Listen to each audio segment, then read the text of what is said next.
మనిషి పోయాక ఆత్మ 12 రోజులు ఎక్కడ నరకయాతన పడుతుందో తెలుసా? మృత్యువు అనే పదం వినగానే సామాన్య మానవుడి హృదయం ఒక్కసారిగా గజగజ వణికిపోతుంది. అది అనివార్యమని తెలిసినా ఆ కటిక చీకటి మార్గంలో తానొక్కడే ఎలా ప్రయాణించాలో అన్న భయం ప్రతి జీవిని వెంటాడుతూనే ఉంటుంది. ఈ సంసార సాగరంలో మనం అల్లుకున్న బంధాలు, సంపాదించిన ఆస్తులు, పెంచుకున్న మమకారాలు అన్నీ ఒక్క క్షణంలో తెగిపోయే ఆ ఘడియను ఊహించుకోవడమే ఒక దుస్సాహసం. పరమ పవిత్రమైన గరుడ పురాణం మనిషి మరణం తర్వాత జరిగే పరిణామాలను అత్యంత నిగుజంగా, స్పష్టంగా వివరిస్తుంది. ఈ పరమ సత్యాన్ని వినేందుకు అపారమైన ధైర్యం, అంతకంటే మిన్నగా నిశ్చలమైన చిత్తం అవసరం. కేవలం కాలక్షేపం కోసం వినేవారికి, ఆధ్యాత్మిక చింతన లేనివారికి ఈ రహస్యాలు అర్థం కావు. ఆత్మ ప్రయాణం గురించి తెలుసుకోవాలనే తీవ్రమైన జిజ్ఞాస, ఓపిక లేనివారు ఇక్కడే విరమించుకోవడం ఉత్తమం. ఎందుకంటే ఇది కేవలం కథ కాదు, రేపు మనం వెళ్లబోయే దారికి సంబంధించిన మ్యాపు వంటిది. మనం ఈనాడు చెప్పుకోబోయే ఈ పరమ రహస్యగాథ జీవుడు దేహాన్ని విడిచిన మొదటి క్షణం నుండి 12 రోజుల వరకు సాగే ఒక అనిర్వచనీయమైన యాత్ర. మరణించిన తర్వాత ఆత్మ ఎక్కడికి వెళ్తుంది? తన వారందరూ ఏడుస్తుంటే ఆత్మ ఏం చేస్తుంది? ఆ 12 రోజులపాటు మనం చేసే కర్మకాండలు ఆత్మకు ఎలా చేరుతాయి? వీటన్నింటికీ సమాధానం గరుడ పురాణంలో ఉంది. మనిషి ప్రాణం పోయే సమయానికి ఆ జీవి పడే వేదన వర్ణనాతీతం. వందలాది తేళ్లు ఒక్కసారిగా కుట్టినంత నొప్పిని అనుభవిస్తూ, కంచె మూసుకుపోయి, మాటరాక, కళ్లముందు లోకం చీకటిగా మారిపోతుంది. అప్పుడు ఆ జీవుడు తన గత జీవితాన్ని ఒక క్షణంపాటు గుర్తు తెచ్చుకుంటాడు. తాను చేసిన పాపపు పనులు, పుణ్యకార్యాలు అన్నీ ఒక చలనచిత్రంలా కళ్లముందు కదలాడుతుంటాయి. ఆ సమయంలోనే యమధర్మరాజు పంపిన 2 భయంకరమైన దూతలు అక్కడికి చేరుకుంటారు. ఆ యమదూతల రూపం వర్ణించనలవి కాదు. కాటుక వంటి నల్లని శరీరాలు, ఎర్రటి కళ్ళు, కోరులు కలిగిన ముఖాలతో వారు ఆ జీవుడిని పట్టుకోవడానికి సిద్ధంగా ఉంటారు. జీవుడు తన దేహాన్ని విడిచిపెట్టడానికి సిద్ధంగా ఉండడు. ఆ మమకారం అతడిని బంధించి ఉంచుతుంది. కాని కాలం ఎవరికోసం ఆగదు. ఆ దూతలు ఆత్మను దేహం నుండి బయటకు లాగుతారు. అలా బయటకు వచ్చిన ఆత్మను అంగుష్కమాత్ర పురుషుడు అంటారు. అంటే కేవలం ఒక బొటనవేలు పరిమాణంలో ఉండే ఒక సూక్ష్మరూపం. ఆ సమయంలో ఆత్మకు ఆకలి, దప్పిక వంటి భావనలు మొదలవుతాయి. తను ప్రాణం విడిచిన ఆ ప్రదేశంలోనే ఆత్మ తిరుగుతూ ఉంటుంది. తన శరీరం పక్కన కూర్చుని ఏడుస్తున్న భార్యాపిల్లలను చూసి తాను మాట్లాడాలని ప్రయత్నిస్తుంది. కాని ఆత్మ మాటలు ఎవరికీ వినిపించవు. తను పట్టుకోవాలని చూసినా ఎవరూ దొరకరు. అదొక నిస్సహాయ స్థితి. ఆత్మ తన ఇంటిలో జరిగే ప్రతి విషయాన్ని గమనిస్తూనే ఉంటుంది. తనకోసం పెట్టిన ఏడుపులు, తన శరీరాన్ని శ్మశానానికి తీసుకువెళ్లే ఏర్పాట్లు అన్నీ చూస్తూ దిక్కుతోచని స్థితిలో ఉంటుంది. గరుడ పురాణం ప్రకారం జీవుడు మరణించిన మొదటి రోజు నుండి 10 రోజుల వరకు ఇచ్చే పిండాలు ఆత్మకు ఒక నూతన శరీరాన్ని నిర్మించడానికి ఉపయోగపడతాయి. అవును, ఆశ్చర్యంగా ఉన్నా ఇది నిజం. మనం చేసే కర్మకాండల వల్ల ఆత్మకు యమలోక మార్గంలో ప్రయాణించడానికి అవసరమైన శక్తి, ఒక నూతన ఆవరణం ఏర్పడతాయి. మనిషి ప్రాణం విడిచిన వెంటనే యమదూతలు ఆత్మను క్షణకాలంపాటు యమలోకానికి తీసుకువెళ్లి అక్కడ చిత్రగుప్తుడి వద్ద ఉన్న లెక్కలను చూపించి మళ్లీ తన ఇంటి వద్దే వదిలివేస్తారు. ఎందుకంటే ఆ 12 రోజుల కర్మలు పూర్తి కాకుండా ఆత్మకు ముందుకు వెళ్లే అధికారముండదు. ఆత్మ తన ఇంటి చూరుమీదనో లేదా ఇష్టమైన వస్తువుల దగ్గరో తచ్చాడుతూ ఉంటుంది. మరణం తర్వాత మొదటి రోజు ఇచ్చే పిండం ఆత్మకు శిరస్సును ఏర్పరుస్తుంది. రెండో రోజు పిండం మెడను, భుజాలను నిర్మిస్తుంది. ఇలా ప్రతిరోజూ మనం చేసే దానధర్మాలు, వేదమంత్రోచ్చారణలు ఆత్మకు ఒక రూపాన్ని ఇస్తాయి. ఈ ప్రక్రియ జరుగుతున్నంతకాలం ఆత్మకు విపరీతమైన ఆకలివేస్తుంది. ఆకలితో అలమటిస్తున్న ఆత్మకు మనం పెట్టే బలిపిండమే ఆహారం. అందుకే మన పెద్దలు మరణించిన వారి ఆచారాలను ఏమాత్రం అశ్రద్ధ చేయకుండా నిర్వహించాలని చెబుతారు. ఆ 12 రోజులు ఆత్మ తన కుటుంబ సభ్యుల ప్రవర్తనను కూడా గమనిస్తూ ఉంటుంది. తన మరణం పట్ల వారు నిజంగానే దుఃఖిస్తున్నారా లేదా ఆస్తిపాస్తుల కోసం గొడవ పడుతున్నారా అనేది ఆత్మకు స్పష్టంగా కనిపిస్తుంది. జీవుడు మరణించిన తర్వాత ఆ ఇంటి వాతావరణం మొత్తం మారిపోతుంది.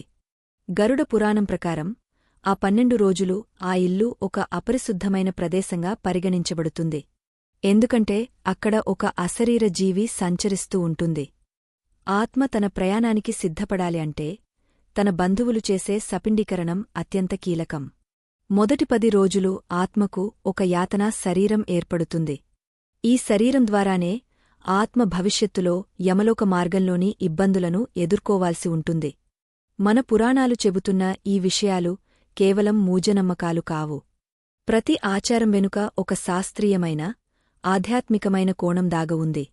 చనిపోయిన వ్యక్తికి మనమిచ్చే గౌరవం, చేసే ప్రార్థనలు ఆత్మకు ప్రశాంతతను చేకూరుస్తాయి. చాలామందికి ఒక సందేహముంటుంది. అసలు మరణించిన తర్వాత ఆత్మకు ఆకలివేస్తుందా? దానికి దాహముంటుందా? అని. భౌతిక దేహం నశించినా మనసు మరియు ప్రాణశక్తితో కూడిన సూక్ష్మ శరీరం మాత్రం సజీవంగానే ఉంటుంది. ఆ సూక్ష్మ శరీరానికే ఈ వేదనలు ఉంటాయి. యమదూతలు ఆత్మను తోసుకుంటూ తీసుకువెళ్లే సమయంలో ఆ మార్గంలో ఎండ తీవ్రత, ముళ్లపొదలు, వేడి ఇసుక వంటి ఎన్నో ఆటంకాలు ఎదురవుతాయి. వీటన్నింటినీ తట్టుకోవడానికి కావాల్సిన శక్తిని ఆత్మ మనం చేసే దశదిన కర్మల నుండి పొందుతుంది. అందుకే పుత్రుడు లేదా వారసుడు చేసే కర్మకాండలకు అంత ప్రాముఖ్యత ఉంది. ఆ పిండ ప్రదానం చేయకపోతే ఆత్మ ఒక ప్రేతాత్మగా మారి ఆకలి దప్పికలతో ఈ లోకంలోనే భయంకరంగా తిరుగుతూ ఉంటుంది. ప్రతిరోజూ ఇచ్చే పిండం ఆత్మకు ఒక్కో అవయవాన్ని ప్రసాదిస్తుంది. 10వ రోజు పిండంతో ఆత్మకు పూర్తి శరీరం సిద్ధమవుతుంది. 11వ రోజు ఆత్మ తన ప్రయాణం గురించి ఆలోచించడం ప్రారంభిస్తుంది. 12వ రోజు మనం చేసే సపిండీకరణం ద్వారా ఆత్మ తన పితృ దేవతల దగ్గరకు చేరుకోవడానికి అనుమతి పొందుతుంది. ఈ 12 రోజుల ప్రయాణం ఆత్మకు ఒక గొప్ప పరివర్తన కాలం. భూలోక మమకారాలను వదిలించుకుని పరలోక ప్రయాణానికి సిద్ధమవ్వాల్సిన ఘడియలు అవి. ఈ సమయంలో ఇంట్లో రామాయణం లేదా గరుడ పురాణ పఠనం చేయడం వల్ల ఆత్మకు జ్ఞానం లభిస్తుంది. తాను ఎవరు? తన అసలు గమ్యమేమిటి? అనే విషయాలు ఆత్మకు అప్పుడు బోధపడతాయి. మానవ జన్మ అనేది ఎంతో ఉన్నతమైనది. కాని అరిషడ్వర్గాల ప్రభావంతో మనం ఎన్నో పాపాలు చేస్తుంటాం. ఆ పాపాల ఫలితం మరణం తర్వాత అనుభవించక తప్పదు. యమభటులు ఆత్మను భయపెడుతూ నరకలోక దృశ్యాలను చూపిస్తూ తీసుకువెళుతుంటే ఆత్మ పడే ఆవేదనను వర్ణించడం ఎవరివల్ల కాదు. ఒకవైపు తన వారిని వదిలి వెళ్తున్నాననే బాధ, మరోవైపు రాబోయే కాలం పట్ల భయం. ఈ రెండింటి మధ్య ఆత్మ కొట్టుమిట్టాడుతుంటుంది. అందుకే మనిషి బ్రతికున్నప్పుడే ధర్మమార్గంలో నడవాలని, ఇతరులకు మేలు చేయాలని మన పెద్దలు హెచ్చరిస్తుంటారు. మనం చేసే ప్రతి పనికి ఒక ప్రతిఫలముంటుంది. అది ఈ లోకంలో కాకపోయినా పరలోకంలో ఖచ్చితంగా ఎదురవుతుంది. ఈ ఆధ్యాత్మిక ప్రయాణంలో మనం తెలుసుకోవలసినవి ఇంకా ఎన్నో ఉన్నాయి. మొదటి 12 రోజులు ఆత్మ అనుభవించే స్థితిగతులు, అది చూసే దృశ్యాలు కేవలం ఒక ఆరంభమాత్రమే. ఆ తర్వాత ఆత్మ వైతరిణీ నదిని ఎలా దాటుతుంది? యమధర్మరాజు ముందు ఎలా నిలబడుతుంది? చిత్రగుప్తుడు ఆత్మ చేసే కర్మల లెక్కను ఎలా వివరిస్తాడు? ఇవన్నీ వినడానికి ఎంతో ఆసక్తికరంగా ఉన్నా ఇవి మన జీవితానికి దిశానిర్దేశం చేసే పాఠ్యాలు. మృత్యువు అంటే భయం కాదు, అదొక మేలుకొలుపు. జీవితం శాశ్వతం కాదని, మన వెంట వచ్చేవి కేవలం మనం చేసిన పుణ్యకార్యాలు మాత్రమేనని గుర్తుచేసే ఒక అద్భుతమైన సత్యం. ఈ సత్యాన్ని గ్రహించినవాడు ఈ లోకంలో దేనికి భయపడడు, దేనికి అతిగా ఆశపడడు. కాలచక్రం నిరంతరం తిరుగుతూనే ఉంటుంది. పుట్టిన ప్రతి ప్రాణి గిట్టక తప్పదు, గిట్టిన ప్రతి జీవి మరల పుట్టక తప్పదు. ఇది ప్రకృతి ధర్మం. అయితే ఈ జనన మరణాల మధ్య ఉండే ఆ నిగూజ్యమైన సమయం, ఆ కటిక చీకటి మార్గం గురించి తెలుసుకోవడం సామాన్యులకు సాధ్యం కాదు. ఈ పరమ సత్యాలను వినడానికి గుండె నిబ్బరం కావాలి. కేవలం పైపైన మెరుగులు చూసేవారికి, లోతైన ఆధ్యాత్మిక చింతన లేనివారికి ఈ విషయాలు రుచించవు. మృత్యువు అంటే భయపడేవారు, బలహీన మనస్కులు ఈ క్షణమే ఈ ప్రయాణాన్ని ఆపేయడం మంచిది. ఎందుకంటే మనం ఇప్పుడు చెప్పుకోబోయే విషయాలు మన కంటికి కనిపించని, కేవలం అనుభవంలోకి మాత్రమే వచ్చే భయంకరమైన సత్యాలు. గరుడ పురాణం మనకు అందించిన ఈ దివ్యజ్ఞానం జీవుడి అంతిమయాత్రను కళ్లకు కట్టినట్లు చూపిస్తుంది. మనం గతంలో చెప్పుకున్నట్లుగా జీవుడు దేహాన్ని విడిచిన వెంటనే అంగుష్కమాత్ర రూపంలో బయటకు వస్తాడు. ఆ సమయంలో ఆత్మకు తన చుట్టూ ఏం జరుగుతుందో అంతా కనిపిస్తుంది. తన ప్రాణం లేని దేహాన్ని చూసి ఆత్మ విలవిలలాడిపోతుంది. మళ్లీ ఆ దేహంలోకి ప్రవేశించాలని శతవిధాలా ప్రయత్నిస్తుంది. కాని కాలపాసం అప్పటికే ఆత్మను బంధించి ఉంచుతుంది. తన భార్య, బిడ్డలు శవం చుట్టూ చేరి ఏడుస్తుంటే ఆత్మవారి దగ్గరకు వెళ్లి, నేను ఇక్కడే ఉన్నాను, ఏడవకండి అని చెప్పాలని చూస్తుంది. వారిని తాకాలని ప్రయత్నిస్తుంది. కాని ఆత్మకు స్పర్శ ఉండదు. దాని మాటలు ఎవరికీ వినిపించవు. ఆ నిస్సహాయత కలిగించే వేదన 100 వృశ్చికాలు ఒక్కసారిగా కుట్టినంత భయంకరంగా ఉంటుంది. ఇక్కడ ఒక రహస్యముంది. ప్రాణం పోయిన తర్వాత కూడా ఆ జీవుడికి తన ఇంటిమీద, తన వస్తువులమీద మమకారం చావదు. అందుకే శ్మశానానికి శవాన్ని తీసుకువెళ్లే వరకు ఆత్మ ఆ దేహం చుట్టూనే తిరుగుతూ ఉంటుంది. యమదూతలు ఆత్మను లాక్కుని వెళ్లడానికి సిద్ధంగా ఉన్నా ఆ 10-12 రోజులపాటు ఆత్మకు భూలోకంతో ఒక విడదీలేని బంధముంటుంది. శ్మశానంలో దేహాన్ని దహనం చేస్తుంటే ఆ మంటలను చూసి ఆత్మ అల్లాడిపోతుంది. నా అందమైన శరీరం కాలిపోతోంది, నా నివాసం బూడిదైపోతోంది అని ఆక్రోశిస్తుంది. ఆ సమయంలోనే ఆత్మకు ఈ ప్రపంచమీద ఉన్న మోహం ఒక్కొక్కటిగా విడిపోవాలి. కాని సంసార బంధాలు అంత తేలికగా వదలవు. దేహం కాలి బూడిదైన తర్వాత ఆత్మకు ఇక ఆశ్రయముండదు. గాలిలో తేలుతూ, ఆకలి దప్పికలతో అలమటిస్తూ తన ఇంటికి చేరుకుంటుంది. అందుకే మన ఆచారాల ప్రకారం మరణించిన వ్యక్తికోసం ఇంటి బయట లేదా ఒక మూలలో నీటిని, ఒక దీపాన్ని ఉంచుతారు. ఆత్మ ఆ నీటిని తాగా తన దాహాన్ని తీర్చుకోవాలని చూస్తుంది. గరుడ పురాణం ప్రకారం మొదటి 3 రోజులు ఆత్మకు అత్యంత కఠినమైనవి. ఎటు వెళ్లాలో తెలియక, ఎవరు రక్షిస్తారో అర్థంకాక దిక్కుతోచని స్థితిలో ఉంటుంది. ఆ సమయంలో యమదూతలు ఆత్మకు నరకలోకంలోని భయానక దృశ్యాలను చూపిస్తూ హెచ్చరిస్తుంటారు. ఓ జీవుడా! నువ్వు బ్రతికున్నప్పుడు ధర్మం చేయలేదు, దానాలు చేయలేదు, ఇప్పుడు ఈ బాధలు అనుభవించక తప్పదు అంటూ గద్దిస్తారు. ఈ సమయంలో ఆత్మ ఎదుర్కొనే అతిపెద్ద సమస్య ఆకలి. భౌతిక దేహం లేకపోయినా సూక్ష్మ శరీరానికి ఆకలివేస్తుంది. మనం పెట్టే పిండం ఆత్మకు అమృతంలా మారుతుంది. పుత్రులు చేసే తర్పణాలు, వదిలే నీళ్లు ఆత్మకు శక్తిని ఇస్తాయి. ఒకవేళ ఆ కర్మకాండలు సక్రమంగా జరగకపోతే ఆత్మ ప్రేత రూపం దాల్చి తన వారినే పీడిస్తుంది. అంటే అది కోపంతో చేసే పని కాదు, ఆకలి తట్టుకోలేక చేసే ఆర్తనాదం. అందుకే 12 రోజుల కర్మలు అనేవి కేవలం ఆచారాలు కావు, అవి ఆత్మకు మనమిచ్చే ఆహారం. ప్రతిరోజు పెట్టే పిండం వల్ల ఆత్మకు ఒక్కో అవయవం ఏర్పడుతుంది. మొదటి రోజు శిరస్సు, రెండో రోజు కళ్ళు, మూడో రోజు ముక్కు, ఇలా అవయవాల నిర్మాణం జరుగుతుంది. యమదూతల రూపం గురించి వింటేనే ఒళ్ళు గగుర్పొడుస్తుంది. వారి చేతిలో ఉండే పాశాలు, వారు వేసే కేకలు ఆత్మను వణికించివేస్తాయి. ఆ దూతలు ఆత్మను యమలోక మార్గంలో తీసుకువెళ్లేటప్పుడు ఆ దారిలో ఉండే అడ్డంకులు సామాన్యమైనవి కావు. అక్కడ సూర్యుడు 12 రెట్లు ఎక్కువ వేడిని కురిపిస్తాడు. నీడ దొరకదు, తాగడానికి నీరు ఉండదు. అటువంటి మార్గంలో ఆత్మ నడవాలి అంటే దానికి పుణ్యఫలం తోడుండాలి. బ్రతికున్నప్పుడు ఎవరైతే బాటసారులకు నీరు ఇచ్చారో, ఎవరైతే చెట్లను నాటారో వారికి ఆ మార్గంలో కొంత ఉపశమనం లభిస్తుందని పురాణాలు చెబుతున్నాయి. ఏ పుణ్యం చేయని వారు మాత్రం ఆ వేడి ఇసుకలో కాలిపోతూ ప్రయాణించాల్సి ఉంటుంది. 3వ రోజు నుండి ఆత్మకు తన పరిస్థితిమీద ఒక స్పష్టత రావడం మొదలవుతుంది. తాను ఇక తిరిగ రాలేనని, ఈ లోకంతో తన బంధం తెగపోయిందని గ్రహిస్తుంది. కాని మనసులోని కోరికలు మాత్రం చావవు. తన ఆస్తి ఎవరికి దక్కుతుంది? తన పిల్లలు ఎలా బ్రతుకుతారు అన్న చింత ఆత్మను వేధిస్తూనే ఉంటుంది. ఈ మానసిక వేదన శారీరక వేదన కంటే భయంకరమైనది. అందుకే చనిపోయినవారి ఇంట్లో 12 రోజులపాటు గరుడ పురాణం చదువుతారు. ఆ కథలు విన్నప్పుడు ఆత్మకు వైరాగ్యం కలుగుతుంది. అంతా మిథ్య, నేనేది శాశ్వతం కాదు అనే జ్ఞానం కలిగినప్పుడే ఆత్మ ప్రశాంతంగా యమలోక మార్గంలో అడుగులు వేయగలుగుతుంది. చనిపోయిన 10 రోజుల్లో ఆత్మకు యాతన శరీరం పూర్తిగా సిద్ధమవుతుంది. ఈ శరీరం కేవలం కష్టాలను అనుభవించడానికి మాత్రమే ఉపయోగపడుతుంది. యమలోకంలో చిత్రగుప్తుడు లెక్కలు చూసే వరకు ఈ ఆత్మ ఒక నిరీక్షణలో ఉంటుంది. మనమిచ్చే పిండాలు ఆత్మకు కవచంలా పనిచేస్తాయి.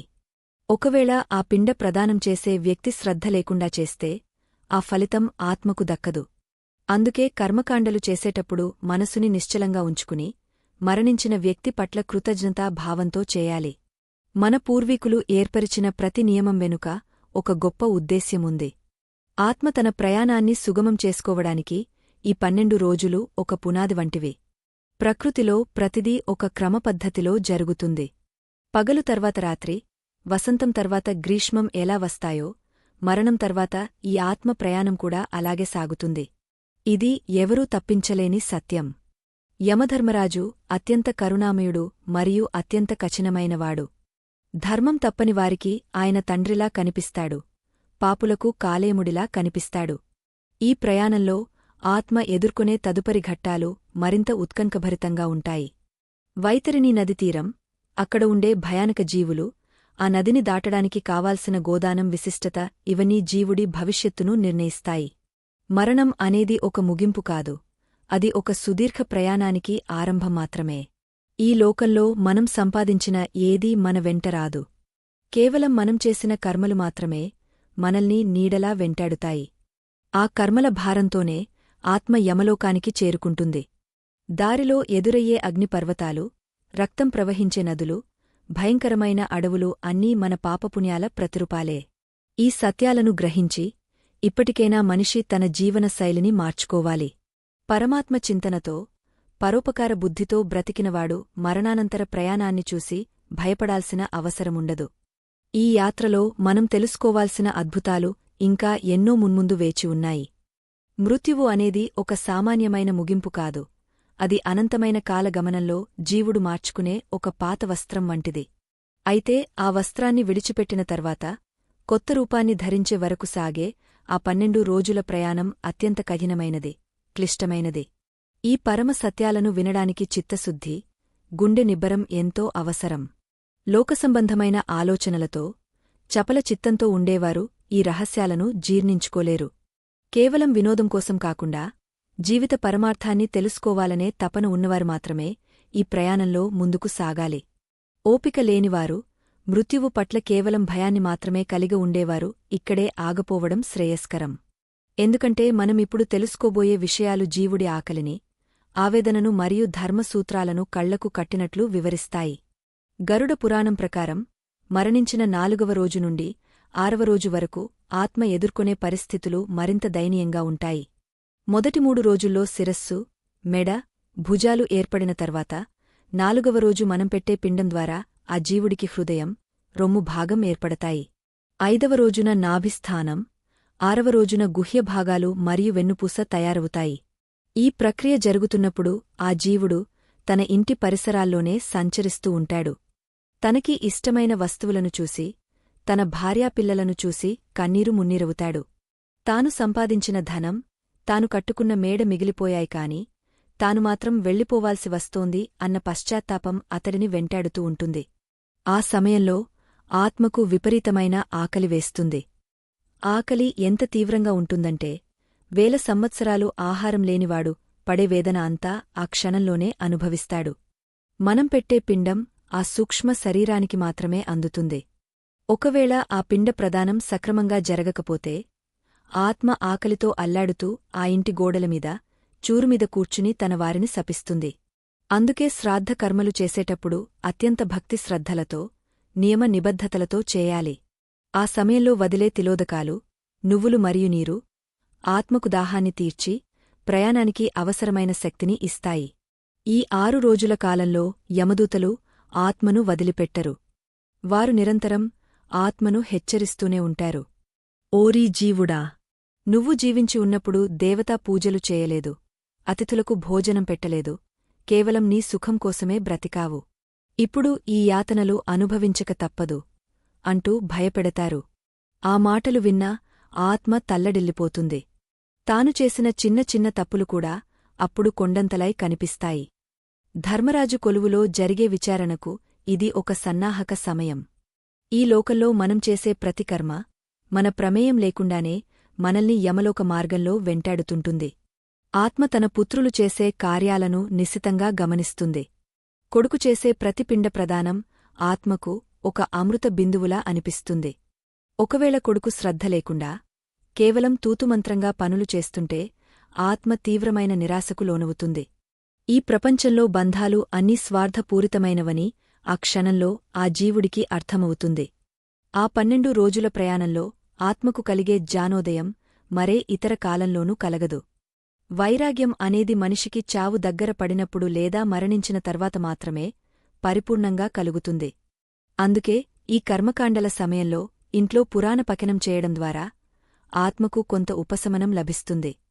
6వ రోజు పూర్తయ్యేసరికి ఆత్మకు ఒక పాక్షిక శరీరం సిద్ధమవుతుంది. ఈ శరీరాన్ని యాతనా శరీరం అంటారు. అంటే కేవలం కష్టాలను, నొప్పులను భరించడానికే పుట్టిన శరీరం. ఈ శరీరానికి మరణం ఉండదు, కేవలం వేదన మాత్రమే ఉంటుంది. భూలోకంలో మనం అనుభవించే నొప్పికి ఒక పరిమితి ఉంటుంది, కాని ఈ యాతన శరీరానికి కలిగే నొప్పి అనంతం. యమలోక మార్గంలో ఉండే కీకారణ్యాలు, ముళ్లదారులు, వేడిగాలులు ఈ శరీరాన్ని హింసిస్తాయి. ఆ హింసను తట్టుకోవడానికి కావలసిన మానసిక స్థైర్యం ఆత్మకు మనం చేసే ప్రార్థనల వల్ల మాత్రమే లభిస్తుంది. మన ధర్మశాస్త్రాలు చెబుతున్న ప్రకారం మరణించిన వ్యక్తికి చేసే దానధర్మాలు ఆత్మకు దారి పొడవునా రక్షణగా నిలుస్తాయి. ఉదాహరణకు, భూమిపై జీవించి ఉన్నప్పుడు ఎవరైతే పాదరక్షలను, చెప్పులను దానం చేస్తారో వారికి యమలోక మార్గంలోని వేడి ఇసుకలో నడుస్తున్నప్పుడు పాదాలు కాలకుండా రక్షణ లభిస్తుంది. ఎవరైతే గొడుగును దానం చేస్తారో వారికి తీక్షణమైన సూర్యరశ్మి నుండి ఉపశమనం లభిస్తుంది. ఇవన్నీ వినడానికి కథల్లా అనిపించవచ్చు, కాని ఇవి ప్రకృతి యొక్క అంతర్గత న్యాయ సూత్రాలు. మనమేది ఇస్తామో అదే మనకు తిరిగి వస్తుంది. అది ఈ లోకంలో కాకపోయినా పరలోకంలో ఖచ్చితంగా అందుతుంది. 7వ రోజు నుండి ఆత్మకు తన ప్రయాణం పట్ల మరింత భయం పెరుగుతుంది. యమదూతలు ఆత్మను తోసుకుంటూ గద్దిస్తూ ముందుకు తీసుకువెళ్లే సమయం ఆసన్నమవుతుంది. ఆ దారిలో ఉండే భయంకరమైన శబ్దాలు, అంధకారం ఆత్మను వణికించివేస్తాయి. ఆ సమయంలో ఆత్మ తన ఇంటిని, తన వారిని తలచుకుని ఏడుస్తుంది. కాని ఆ ఏడుపు వినేవారు ఎవరూ ఉండరు.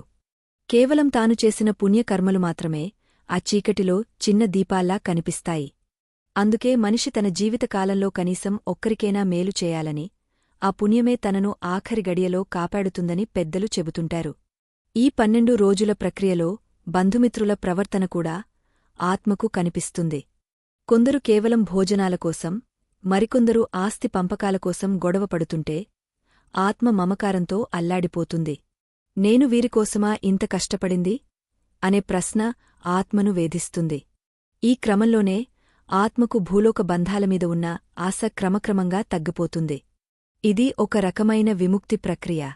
బంధాలను తెంచుకోవడం ఎంత కష్టమో, ఆ తెంచుకున్న తర్వాత వచ్చే ప్రశాంతత అంత గొప్పది. కాని ఆ ప్రశాంతత లభించాలంటే మొదట ఈ 12 రోజుల కర్మలను విజయవంతంగా పూర్తి చేయాలి. జీవుడు తన ప్రయాణంలో ఎదుర్కొనే ప్రతి దశలోనూ ఒక పాణ్యముంటుంది. గరుడ పురాణం మనకు భయాన్ని కలిగించడానికి కాదు, మనల్ని హెచ్చరించి సరైన మార్గంలో నడిపించడానికి పుట్టింది. మరణం తర్వాత మనం ఒంటరివాళ్లం కాకూడదు అంటే ఇప్పుడే నలుగురితో కలిసి నడవాలి, నలుగురికి సహాయం చేయాలి. ఆ పుణ్యమే మనల్ని యమలోక మార్గంలో చెయ్యి పట్టి నడిపిస్తుంది. ఆ దారిలో ఉండే వైతరిణీ నది, దాని భీభత్సం, ఆ నదిని దాటడానికి ఆవును దానం చేయడం వెనుక ఉన్న రహస్యం ఇవన్నీ తెలుసుకుంటే మనిషి జీవితం పట్ల ఒక కొత్త దృక్పథం ఏర్పడుతుంది. ఈ ప్రయాణం ఇంకా ముగియలేదు. జీవుడు ఎదుర్కోబోయే అసలైన సవాళ్లు ఇంకా ముందు ఉన్నాయి. మృత్యువు అనేది ఒక అంతుచిక్కని రహస్యం. కాలగమనంలో కలిసిపోయే ప్రతి జీవి తాను చేసిన కర్మల మూటను వీపున వేసుకుని ఒంటరిగా సాగించే ఈ యాత్ర అత్యంత భయానకమైనది. ప్రాపంచిక సుఖాలలో మునిగి తేలుతూ మరణాన్ని మరిచి బ్రతికేవారికి ఈ సత్యాలు రుచించవు. మనస్సు నిలకడగా లేనివారు, కఠినమైన వాస్తవాలను తట్టుకోలేక భయపడేవారు ఇక్కడే ఆగపోవడం శ్రేయస్కరం. ఎందుకంటే మనమిప్పుడు తెలుసుకోబోయే విషయాలు కేవలం ఊహలు కావు, గరుడ పురాణం ప్రవచించిన పరమ సత్యాలు. మనిషి ప్రాణం విడిచిన తర్వాత 7వ రోజు నుండి 9వ రోజు వరకు ఆత్మ అనుభవించే వేదన, ఆ సూక్ష్మ శరీరంలో జరిగే మార్పులు వింటే హృదయం ద్రవించిపోతుంది.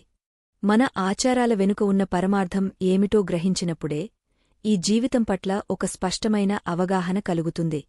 మనం గతంలో చెప్పుకున్నట్లుగా మొదటి 6 రోజులలో ఆత్మకు శిరస్సు నుండి వెన్నుపూస వరకు అవయవాలు ఏర్పడతాయి. 7వ రోజున మనం భక్తితో సమర్పించే పిండం వల్ల ఆ జీవుడికి తొడలు, మోకాళ్ళు రూపుదిద్దుకుంటాయి. 8వ రోజు పెట్టే పిండం ద్వారా పిక్కలు, పాదాలు తయారవుతాయి. ఇక 9వ రోజు నాటికి ఆత్మకు పూర్తిస్థాయిలో ఒక సూక్ష్మ దేహం సిద్ధమవుతుంది. ఈ దేహం చూడటానికి మనం బ్రతికున్నప్పుడు ఉన్నట్లే ఉంటుంది, కాని ఇందులో ప్రాణశక్తి ఉండదు, కేవలం వేదనను అనుభవించే గుణం మాత్రమే ఉంటుంది. ఈ 10 రోజులు ఆత్మ తన ఇంటి చూరుమీద లేదా పరిసరాల్లోనే ఉండి, తన వారికోసం ఆశగా ఎదురుచూస్తుంటుంది. తన కళ్ల ముందు తన పిల్లలు, బంధువులు భోజనాలు చేస్తూ, నవ్వుకుంటూ ఉంటే ఆత్మకు విపరీతమైన ఆవేదన కలుగుతుంది. నిన్నటివరకు నాతో ఉన్నవీరు అప్పుడే నన్ను మరిచిపోయారా అన్న ఆలోచన ఆత్మను దహిస్తుంది. ఆకలి దప్పికలు ఆ జీవుడిని నిరంతరం వేధిస్తూనే ఉంటాయి. ఆ సమయంలో ఆత్మకు మనం పెట్టే పిండమే ఏకైక ఆహారం. ఒకవేళ ఆ కుటుంబ సభ్యులు అశ్రద్ధగా ఉండి, కర్మకాండలు సరిగా చేయకపోతే, ఆత్మ ఆకలితో అల్లాడిపోతూ తన ఇంటి గోడలనే కోరుకుంటుందని పురాణాలు చెబుతున్నాయి. ఆ దృశ్యం వర్ణనాతీతం.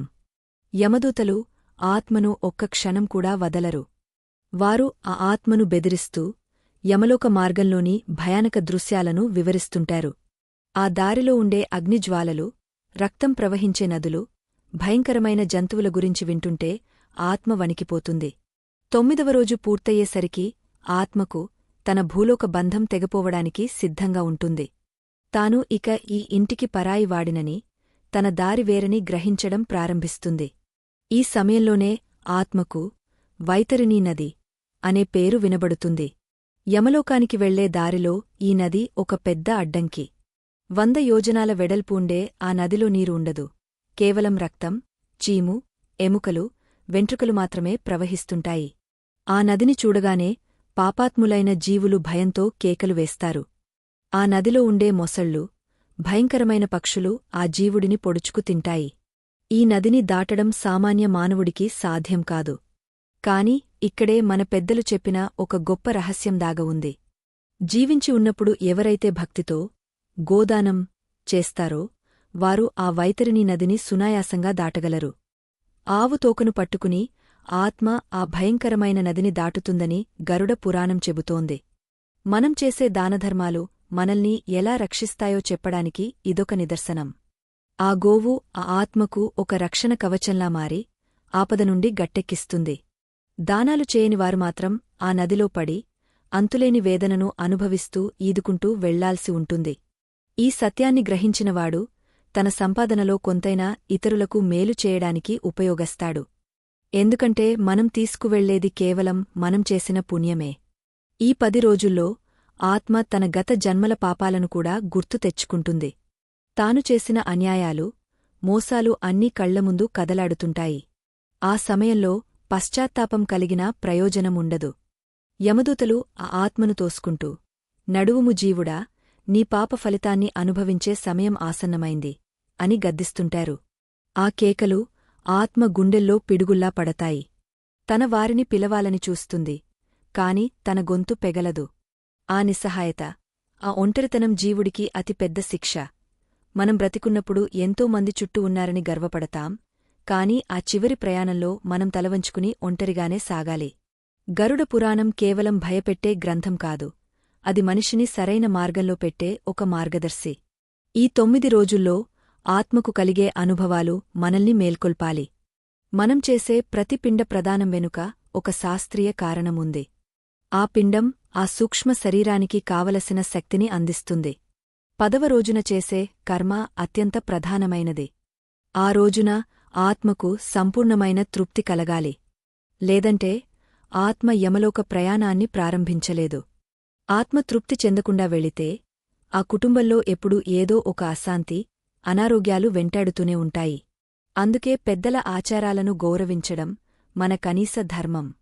ఆత్మీయుల మరణం తర్వాత మనం చేసే ఏడుపులు, అరుపులు ఆత్మకు ఎటువంటి మేలు చేయవు. పైగా ఆ ఏడుపు వల్ల కలిగే కన్నీరు ఆత్మకు వేడి నీళ్లలా తగులుతాయని పురాణాలు చెబుతున్నాయి. అందుకే మరణం సంభవించినప్పుడు ధైర్యంగా ఉండి ఆత్మశాంతి కోసం ప్రార్థనలు చేయాలి. భగవంతుని నామస్మరణ చేయడం వల్ల ఆత్మకు ఉపశమనం లభిస్తుంది. తాను వెళ్లబోయే దారిలో వెలుగు కనిపిస్తుంది. ప్రాపంచిక బంధాల నుండి విముక్తి పొంది పరమాత్మ వైపు అడుగులు వేయడానికి ఆత్మకు మనమిచ్చే గొప్ప బహుమతి భగవన్నామమే. ఈ 10 రోజుల కర్మలు పూర్తి కాగానే ఆత్మ తన ఇంటిని శాశ్వతంగా వదిలివేస్తుంది. కాలం ఎవరికోసం ఆగదు. ఆత్మ తన ప్రయాణాన్ని కొనసాగస్తూనే ఉంటుంది. యమలోక మార్గంలో ఎదురయ్యే తదుపరి ఘట్టాలు మరింత ఉత్కంఠభరితంగా, భయానకంగా ఉంటాయి. చిత్రగుప్తుడి కొలువులో ఆత్మకు ఎదురయ్యే ప్రశ్నలు ఏమిటి? యమధర్మరాజు ఇచ్చే తీర్పు ఎలా ఉంటుంది? ఆత్మ తన పాపాలను ఎలా కడుక్కుంటుంది? ఇవన్నీ వింటుంటే మన జీవితం పట్ల మనకు అపారమైన గౌరవం కలగాలి. ఈ జన్మను సార్థకం చేసుకోవాలనే తపన కలగాలి. ఆత్మ ప్రయాణం అనేది ఒక గొప్ప పాయం. అది మనల్ని అశాశ్వతమైన లోకం నుండి శాశ్వతమైన సత్యం వైపు నడిపిస్తుంది.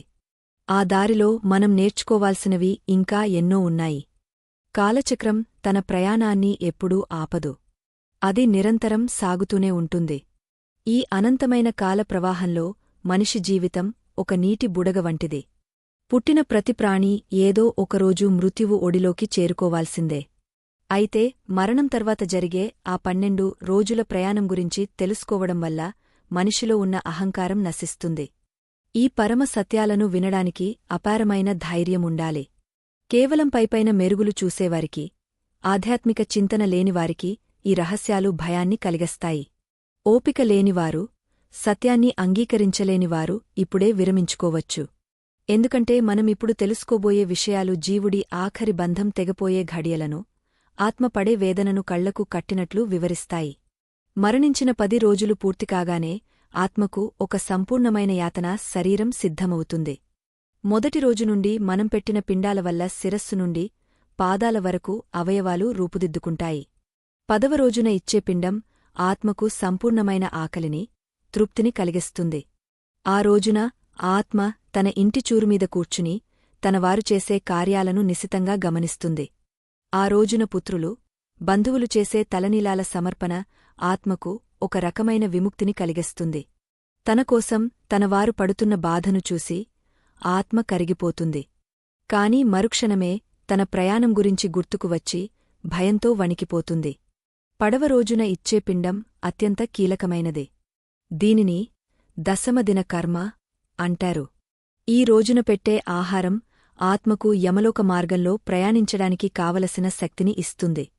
ఒకవేళ ఈ రోజున కర్మకాండలు సరిగ్గా జరగకపోతే ఆత్మ ఆకలితో అల్లాడిపోతూ ప్రేత రూపంలోనే ఉండిపోతుంది. ఆకలితో ఉన్న ఆత్మ చేసే ఆర్తనాదం ఆ ఇంటికి శ్రేయస్కరం కాదు. అందుకే పెద్దలు అత్యంత భక్తితో, నిష్ఠతో ఈ కార్యక్రమాలను నిర్వహిస్తారు. ఈ 10 రోజులు ఆత్మ తన కుటుంబ సభ్యులతో కలిసి ఉన్నట్లే భావిస్తుంది. కాని ఆ తర్వాతే అసలైన ప్రయాణం మొదలవుతుంది. ఈ ధర్మ ప్రచారం, సనాతన సంప్రదాయాల పరిరక్షణ మనందరి బాధ్యత. ఈ జ్ఞానగంగను మరికొంతమందికి చేరవేయడానికి, ఈ ఛానల్ ద్వారా సాగుతున్న ఆధ్యాత్మిక ప్రయాణానికి మీ వంతు సహకారం అందించవలసిందిగా కోరుతున్నాం.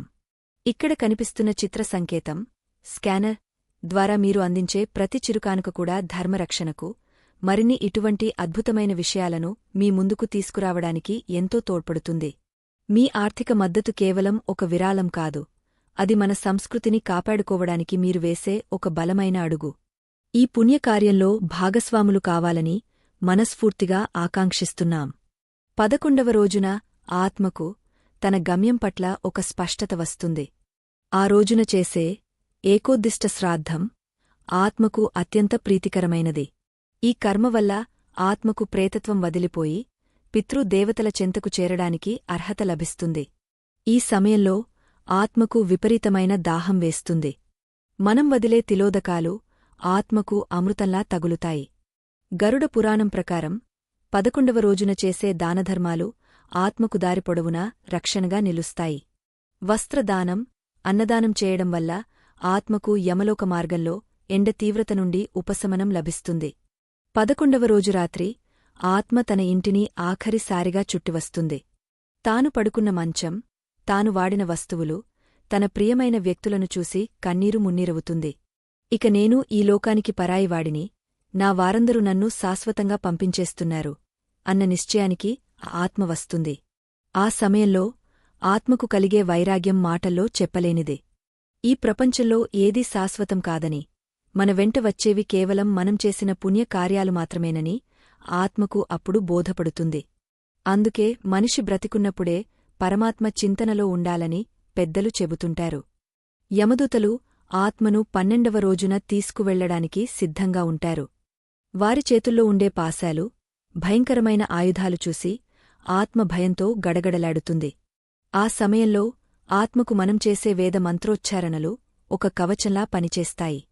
అందుకే చనిపోయినవారి ఇంట్లో పవిత్రమైన మంత్రాలు వినపడాలి. ఏడుపులు, పెడబొబ్బల వల్ల ఆత్మకు మరింత ఆవేదన కలుగుతుంది. భగవంతుని నామం ఆత్మకు వెలుగును చూపిస్తుంది. చీకటి నిండిన ఆ మార్గంలో ఆ వెలుగే ఆత్మను నడిపిస్తుంది.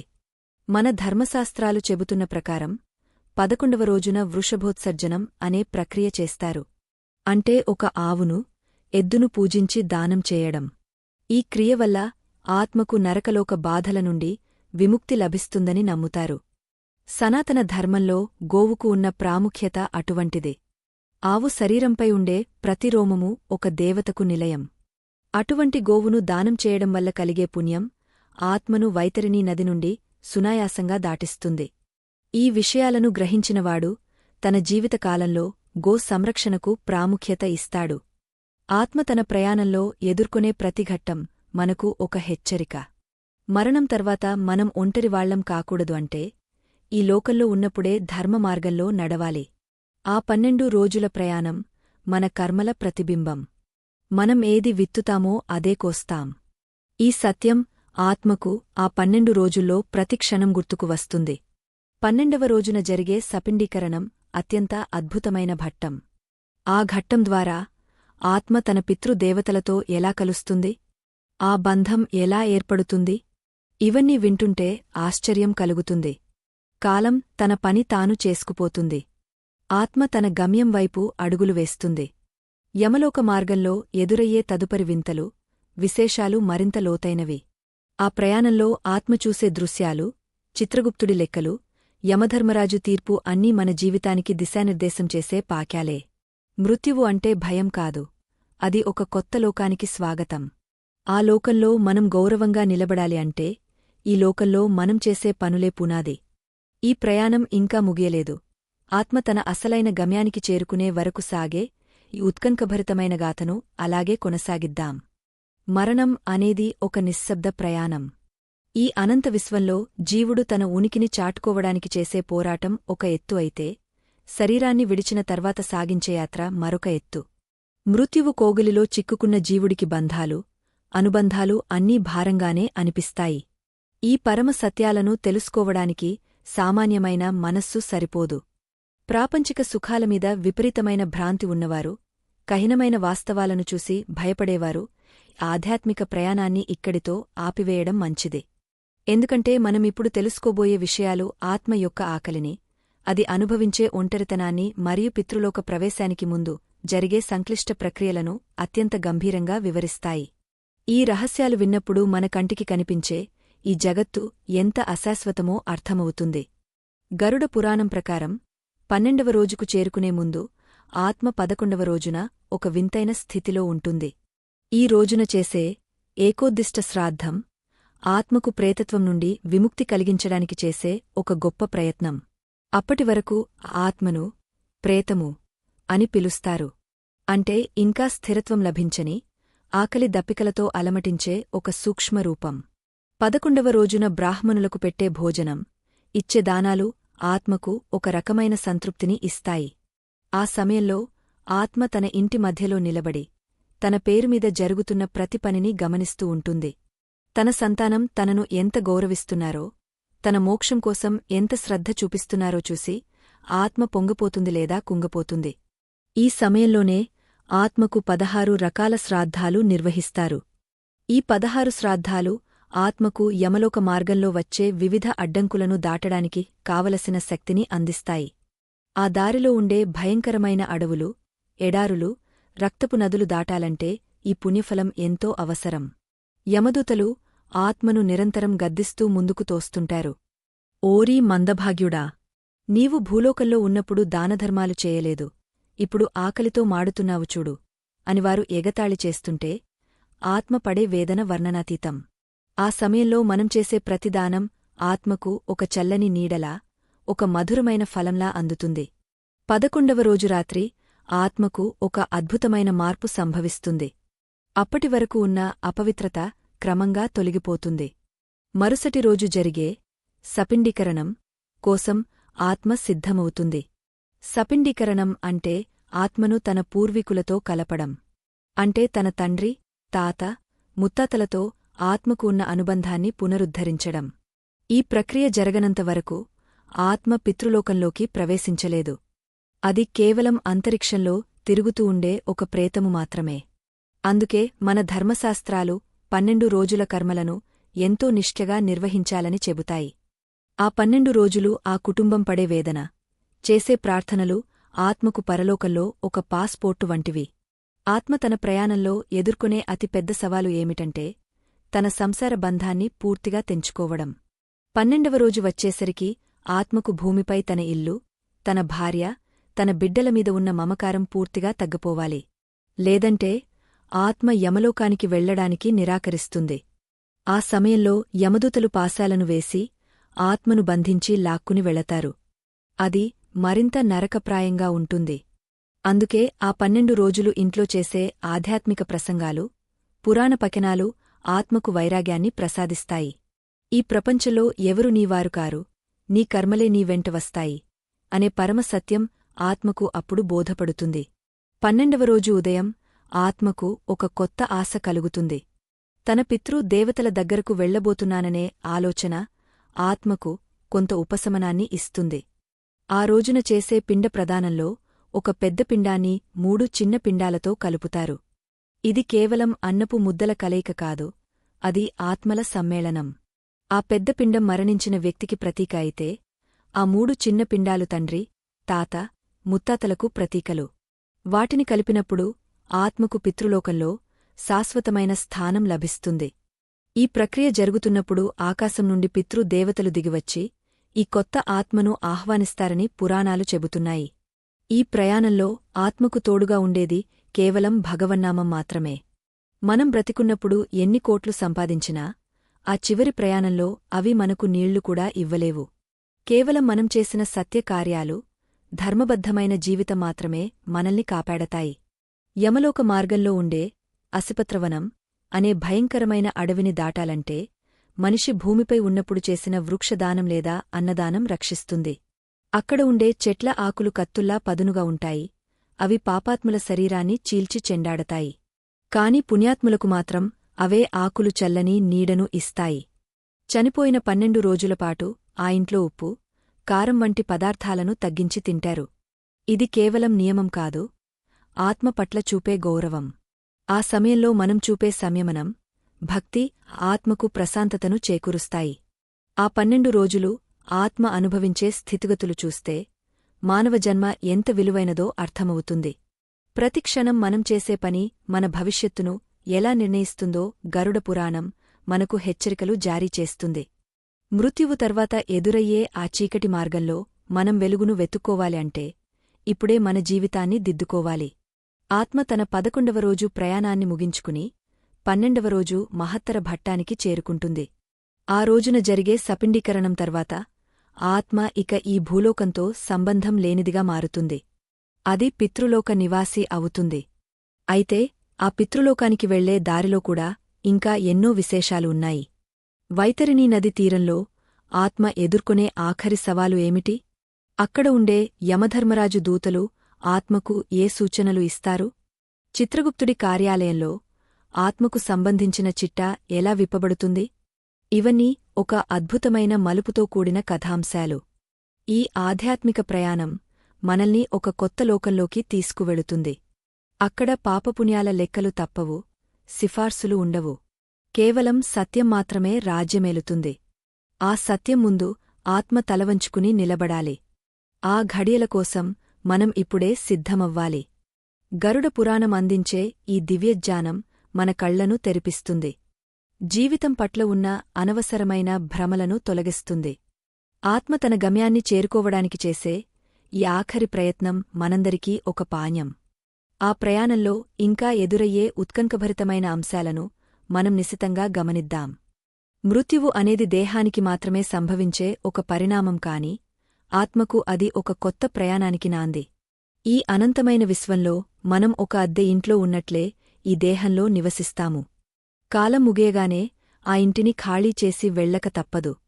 అయితే ఆ వెళ్లే దారిలో ఎదురయ్యే మలుపులు, ఆ దారిలో మనం అనుభవించే కష్టసుఖాల గురించి తెలుసుకోవడం ప్రతి మానవుడికి అవసరం. ఈ గంభీరమైన రహస్యాలను వినడానికి నిశ్చలమైన బుద్ధి, అచంచలమైన విశ్వాసం కావాలి. లోకజ్ఞానంతో విర్రవీగేవారికి, ఆధ్యాత్మికతను తృణీకరించేవారికి ఈ విషయాలు అర్థం కావు. అటువంటివారు ఈ ప్రయాణాన్ని ఇక్కడితో ఆగవేయవచ్చు. ఎందుకంటే మనమిప్పుడు తెలుసుకోబోయే 12వ రోజు కర్మకాండలు మరియు ఆత్మ యొక్క అంతిమ వీడ్కోలు ఘట్టం మన హృదయాలను కదిలించివేస్తుంది. 12వ రోజు అనేది మరణించిన జీవుడికి మరియు భూలోకానికి మధ్య ఉండే ఆఖరి బంధాన్ని తెంచే రోజు. గరుడ పురాణం ప్రకారం ఈ రోజున జరిగే సపిండీకరణం అత్యంత పవిత్రమైన మరియు క్లిష్టమైన ప్రక్రియ. అప్పటివరకు ప్రేతము అని పిలవబడే ఆ సూక్ష్మజీవి ఈ కర్మ తర్వాతే పితృదేవతగా మారుతుంది. 12వ రోజు ఉదయాన్నే ఆ ఇంట్లో ఒక వింతైన నిశ్శబ్దం, అదే సమయంలో ఒక గొప్ప ఆధ్యాత్మిక శక్తి ఆవరించి ఉంటుంది. ఆత్మ తన కుటుంబ సభ్యులను ఆఖరిసారిగా చూసుకోవడానికి సిద్ధంగా ఉంటుంది. ఆ రోజున పుత్రుడు చేసే దానాలు, వదిలే తిలోదకాలు ఆత్మకు పితృలోక ద్వారాలను తెరుస్తాయి. సపిండీకరణం సమయంలో 4 జలపాత్రలను, కలశాలను ఉంచుతారు. ఇందులో ఒకటి మరణించిన వ్యక్తికి ప్రతీక కాగా, మిగిలిన 3 పాత్రలు ఆ వ్యక్తి యొక్క తండ్రి, తాత మరియు ముత్తాతలకు ప్రతీకలు. మంత్రోచ్చారణల మధ్య మరణించిన వ్యక్తి యొక్క పాత్రలోని నీటిని మిగిలిన 3 పాత్రలలోకి కలుపుతారు. ఇది కేవలం నీటి కలయిక కాదు, ఇది ఆత్మల సమ్మేళనం. అప్పటివరకు ఒంటరిగా, ఆకలి దప్పికలతో అలమటించిన ఆ జీవుడికి తన పూర్వీకుల తోడు లభించే అద్భుత భట్టమిది. ఈ ప్రక్రియ జరుగుతున్నప్పుడు ఆత్మకు ఒక రకమైన ఊరట లభిస్తుంది. తనవారు తనను ఒంటరిగా వదిలివేయలేదని, తనను తన వంశ వృక్షంలో కలిపేశారని ఆత్మ ఆనందిస్తుంది. ఈ సమయంలోనే ఆత్మకు పితృలోక నివాసుల నుండి పిలుపు అందుతుంది. ఆకాశమార్గంలో పితృదేవతలు దిగివచ్చి ఈ కొత్త ఆత్మను ఆహ్వానిస్తారు. అప్పటివరకు భయపెట్టిన యమదూతలు కూడా ఈ సమయంలో కొంత శాంతిస్తారు. ఎందుకంటే సపిండీకరణం పూర్తయిన ఆత్మకు ఒక ప్రత్యేకమైన గౌరవం లభిస్తుంది. మనం పెట్టే సపిండపిండం ఆత్మకు ఒక అద్భుతమైన శక్తిని ఇస్తుంది. ఆ శక్తితోనే ఆత్మ సుదీర్ఘమైన యమలోక ప్రయాణానికి సిద్ధమవుతుంది.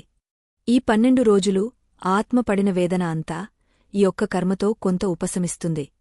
అందుకే హిందూ ధర్మంలో సపిండీకరణానికి అంతటి ప్రాముఖ్యత ఉంది. కాని ఇక్కడ ఒక కైన సత్యముంది. ఒకవేళ ఆ వ్యక్తి బ్రతికున్నప్పుడు ఘోరమైన పాపాలు చేసి ఉంటే, లేదా ఆ వ్యక్తికి సంతానం లేక సపిండీకరణం జరగకపోతే, ఆత్మ ప్రేత రూపంలోనే ఉండిపోతుంది. అటువంటి ఆత్మలకు పితృలోక ప్రవేశముండదు. అవి ఆకలితో, దప్పికతో ఈ భూమండలమీద గాలిలో తేలుతూ తిరుగుతుంటాయి. తమకు కర్మకాండలు నిర్వహించేవారు లేరని ఆక్రోశిస్తాయి. అందుకే శాస్త్రాలు చెబుతున్నాయి, మనిషి బ్రతికున్నప్పుడే ధర్మమార్గంలో నడవాలి, పుణ్యాన్ని సంపాదించుకోవాలి. మనం చేసే పుణ్యమే మన ఆఖరి గడియలో మనకు తోడుగా నిలుస్తుంది. ఎవరో వస్తారు, ఏదో చేస్తారని ఆశించకుండా మన ఆత్మశాంతికి మనమే పునాది వేసుకోవాలి. 12వ రోజు మధ్యాహ్నం ఆత్మ తన ఇంటి గుమ్మం దాటాల్సి ఉంటుంది. ఆ సమయంలో ఆత్మకు కలిగే బాధ వర్ణనాతీతం. ఈ ఇల్లు నాది, ఈ మనుషులు నావారు అని అరిచినా, ఏడ్చినా ఎవరు వినరు. కాల మహిమ అటువంటిది. ఆత్మ తన ఇంటిని, తన సామాన్లను, తాను ఎంతో ఇష్టంగా పెంచుకున్న మొక్కలను ఆఖరిసారిగా స్పృశిస్తుంది.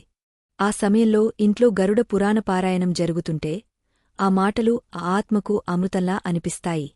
ఓ జీవుడా! మమకారాన్ని వీడు, నీ గమ్యం ఇక్కడ లేదు, పరమాత్మ వైపు సాగపో అని పురాణం బోధిస్తుంటే ఆత్మకు జ్ఞానోదయం కలుగుతుంది. బంధాలను తెంచుకోవడం ఎంత కష్టమో, ఆ తెంచుకున్న తర్వాత వచ్చే స్వేచ్ఛ అంతకంటే గొప్పదని ఆత్మకు అప్పుడు అర్థమవుతుంది. 12వ రోజున చేసే షోడశ శ్రాద్ధాలు ఆత్మకు మార్గమధ్యంలో ఆహారంగా ఉపయోగపడతాయి. యమలోకానికి వెళ్లే దారిలో 15 పట్టణాలు ఉంటాయి. ప్రతి పట్టణాన్ని దాటడానికి ఆత్మకు 1 నెల సమయం పడుతుంది. అంటే 12 రోజుల కర్మలు ముగసిన తర్వాత కూడా ఆత్మ యొక్క ప్రయాణం ఏడాదిపాటు సాగుతుంది. ఈ ఏడాది కాలంలో మనం చేసే మాసికాలు, ప్రతి నెల చేసే కర్మలు ఆత్మకు ఆయా పట్టణాల్లో ఆకలి తీరుస్తాయి. ఒకవేళ మనం మాసికాలు నిర్వహించకపోతే ఆత్మ ఆ పట్టణాల్లో ఆకలితో మాడుతూ ప్రయాణించాల్సి ఉంటుంది. మన పెద్దలు ఎంతటి లోతైన ఆలోచనతో ఈ ఆచారాలను ఏర్పరిచారో గమనించండి. ఈ ప్రయాణంలో ఆత్మకు ఎదురయ్యే అతి పెద్ద శత్రువు వైతరిణీ నది. ఈ నది భయంకరమైన రక్తం, చీముతో నిండి ఉంటుంది. పాపాత్ములకు ఆ నది భీతిని కలిగిస్తుంది. కాని 12వ రోజున ఎవరైతే వైతరిణీ గోదానం చేస్తారో ఆత్మకు ఆవుతోక దొరుకుతుంది. ఆ తోకను పట్టుకుని ఆత్మ ఆ నదిని సునాయాసంగా దాటేస్తుంది. దానధర్మాల విశిష్టత ఇక్కడ మనకు స్పష్టంగా కనిపిస్తుంది. మనం లోకంలో చేసే దానం వృథా పోదు. అది సూక్ష్మరూపంలో మనకు పరలోకంలో రక్షణ కవచంలా మారుతుంది. ఈ సత్యాన్ని గ్రహించినవాడు లోభత్వాన్ని వీడి పరోపకారానికి ప్రాధాన్యత ఇస్తాడు. ఆత్మ తన ఇంటిని వదిలి వెళ్లేటప్పుడు తనవారు పెడుతున్న భోజనాన్ని ఆఖరిసారిగా స్వీకరిస్తుంది. 13వ రోజు నుండి ఆత్మకు భూలోకంతో ఉన్న అన్ని సంబంధాలు తెగిపోతాయి. ఇక ఆత్మ యమలోక మార్గంలో అడుగులు వేయాల్సిందే. అక్కడనుంచి వెనక్కి చూడటముండదు. కేవలం ముందున్న దారి, తాను చేసిన కర్మల ఫలితం మాత్రమే కనిపిస్తాయి. యమదూతలు ఆత్మను తోడుగా తీసుకువెళ్తుంటే ఆకాశంలో నక్షత్రాలు చూస్తూ సాక్ష్యంగా ఉంటాయి. మనిషి జీవితం ఒక చిన్న నాటకమని, ఆ నాటకం ముగిసిన తర్వాత తెరవెనక జరిగే అసలు కథ ఇదేనని గరుడ పురాణం మనకు హెచ్చరిస్తుంది.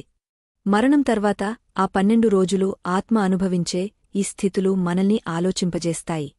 మనం ఈనాడు పడుతున్న ఆరాటం, సంపాదిస్తున్న ఆస్తులు ఆఖరి ప్రయాణంలో ఏ మూలకు రావు. కేవలం మనం పలికిన మంచి మాట, మనం చేసిన సహాయం, మనం పూజించిన దైవం మాత్రమే మనకు వెలుగునిస్తాయి. ఆత్మ ప్రయాణం ఆ 12వ రోజుతో ఒక కీలక మలుపు తిరుగుతుంది. ఇకపై ఆత్మ ఎదుర్కోవాల్సిన యమధర్మరాజు కోర్టు, చిత్రగుప్తుడి లెక్కలు మరింత భయంకరంగా ఉంటాయి. ఆ విచారణ ఎలా జరుగుతుంది? ఆత్మ తన తప్పులను ఎలా ఒప్పుకుంటుంది? ఈ విషయాలు తెలుసుకోవడం వల్ల మనలో ఒక గొప్ప మార్పు వస్తుంది. మరణానంతర ప్రయాణం ఒక అంతులేని మహాకావ్యం. 12 రోజులపాటు తన ఇంటి పరిసరాల్లోనే సంచరిస్తూ తనవారి ప్రేమను, కర్మకాండల ద్వారా లభించే శక్తిని గ్రహించిన ఆత్మ 13వ రోజున ఒక అనివార్యమైన మలుపు వద్దకు చేరుకుంటుంది. అప్పటివరకు ఉన్న భూలోక బంధాలు, ఆ మమకారపు నీడలు అన్నీ ఒక్కసారిగా కనుమరుగైపోతాయి. ఈ గంభీరమైన సత్యాన్ని గ్రహించడానికి అత్యంత ధైర్యం, నిశ్చలమైన చిత్తం అవసరం. కేవలం బాహ్య ప్రపంచపు ఆకర్షణలలో మునిగి తేలేవారికి ఈ ఆత్మ ప్రయాణంలోని లోతులు అర్థం కావు. మృత్యువు అంటే భయపడేవారు, జీవితం కేవలం భౌతికమైనది అని నమ్మేవారు ఇక్కడే విరమించుకోవడం ఉత్తమం. ఎందుకంటే మనమిప్పుడు ప్రవేశించబోయే ఘట్టం, ఆత్మ తన సుదీర్ఘమైన యమలోక ప్రయాణాన్ని ప్రారంభించే అత్యంత క్లిష్టమైన సమయం.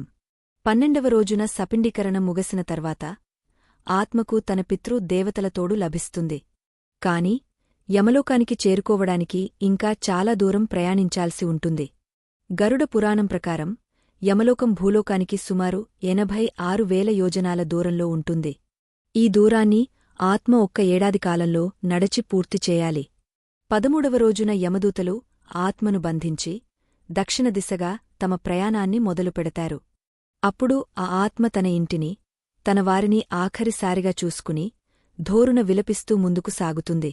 ఆ సమయంలో ఆత్మకు తోడుగా ఉండేవి కేవలం మనం చేసిన పుణ్యకార్యాలు మాత్రమే. ఆ ప్రయాణ మార్గం సామాన్యమైనది కాదు. అక్కడ చెట్లు ఉండవు, నీడ దొరకదు, తాగడానికి చుక్కనీరు కూడా లభించదు. ఎండ తీవ్రత కోటి సూర్యులు ఒక్కసారిగా ప్రకాశించినట్లు ఉంటుంది. ఆ వేడికి ఆ ఆత్మ కాలిపోతూ, దప్పికతో నాలుక పిడచకట్టుకుపోతుంటే యమదూతలు కఠినంగా వ్యవహరిస్తారు. ఓరీ పాపాత్ముడా! భూమిపై ఉన్నప్పుడు దానాలు చేయలేదు, బాటసారులకు నీరు ఇవ్వలేదు, ఇప్పుడు ఈ దాహాన్ని భరించు అని గద్దిస్తూ కొరడాలతో కొడుతూ ముందుకు తీసుకువెళతారు. ఆ దారిలో ఉండే రాళ్ళు, ముళ్ళు ఆ ఆత్మపాదాలను చీల్చివేస్తుంటాయి. ఆ వేదన వర్ణనాతీతం. ఈ సుదీర్ఘ ప్రయాణంలో మొత్తం 16 పట్టణాలు వస్తాయి. వీటిని షోడశపురములు అంటారు. మొదటి పట్టణం పేరు సౌమ్యపురం. 13వ రోజున తన ఇంటిని విడిచిన ఆత్మ అష్టకష్టాలు పడుతూ ఈ పట్టణానికి చేరుకుంటుంది. దారిలో ఆత్మకు మనం పెట్టిన 11 రోజుల పిండాలే ఆహారం. ఈ పట్టణాల మధ్య ప్రయాణించేటప్పుడు ఆత్మ తన గత జీవితంలోని సుఖాలను గుర్తుచేసుకుని ఏడుస్తుంది. నేను ఎంతో మందిని మోసం చేశాను, ఎంతో ధనాన్ని కూడబెట్టాను, కాని ఇప్పుడు నా వెంట ఒక్క పైసా కూడా రాలేదు అన్న పశ్చాత్తాపం ఆత్మను దహిస్తుంది. యమలోక మార్గంలో ప్రయాణించే ఆత్మకు మనం చేసే మాసికాలు, నెలనెలా చేసే కర్మలు అత్యంత అవసరం. గరుడ పురాణం ప్రకారం ప్రతి నెల మనం చేసే పిండ ప్రదానం ఆయా పట్టణాల్లో ఆత్మకు లభించే ఏకైక ఆహారం. ఒకవేళ కుటుంబ సభ్యులు మాసికాలు నిర్వహించకపోతే ఆత్మ ఆ పట్టణాల్లో ఆకలితో అల్లాడిపోతూ చెత్తను, అపరిశుభ్రమైన వస్తువులను తినాల్సి వస్తుంది. తన సంతానం తనను విస్మరించినందుకు ఆత్మ పడే వేదన శారీరక వేదన కంటే భయంకరమైనదే. అందుకే పెద్దలు ఏడాదిపాటు నిరంతరంగా కర్మకాండలు నిర్వహించాలని శాసించారు. సౌమ్యపురం తర్వాత సౌరిపురం అనే పట్టణం వస్తుంది. ఈ పట్టణానికి రాజు జంగుడు అనే భయంకరమైన యముడి ప్రతినిధి. ఆత్మ అక్కడికి చేరుకోగానే తన చేసిన పాపాల లెక్కలు ఒక్కొక్కటిగా బయటకు వస్తాయి.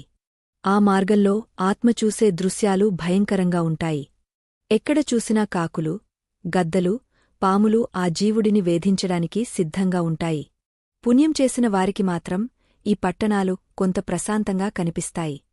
మనం బ్రతికున్నప్పుడు ఎవరికైతే అన్నదానం చేస్తామో ఆ పుణ్యమే ఈ పట్టణాల్లో మనకు ఆహారంగా మారి ఆకలిని తీరుస్తుంది. ఈ యాత్రలో ఆత్మ ఎదుర్కొనే మరొక పట్టణం పుష్పభద్రం. ఇక్కడ వైతరిణీ నది ఒక పాయలా ప్రవహిస్తుంది. ఎవరైతే భూమిపై గోదానం చేశారో వారికి ఇక్కడ ఒక అద్భుతం జరుగుతుంది. ఆవు మళ్లీ ప్రత్యక్షమై ఆత్మను తన తోకతో నది దాటిస్తుంది. గోదానం చేయని వారు మాత్రం ఆ రక్తం, చీముతో నిండిన నదిలో పడి కొట్టుకుపోవాల్సిందే. ఆ నదిలో ఉండే సూక్ష్మజీవులు ఆత్మను పొడుచుకు తింటుంటే ఆ వేదన భరించలేక ఆత్మ కేకలు వేస్తుంది. ఆ కేకలు వినేవారు ఎవరూ ఉండరు. ప్రకృతి న్యాయం ఎంత కఠినంగా ఉంటుందో ఈ ఘట్టం నిరూపిస్తుంది.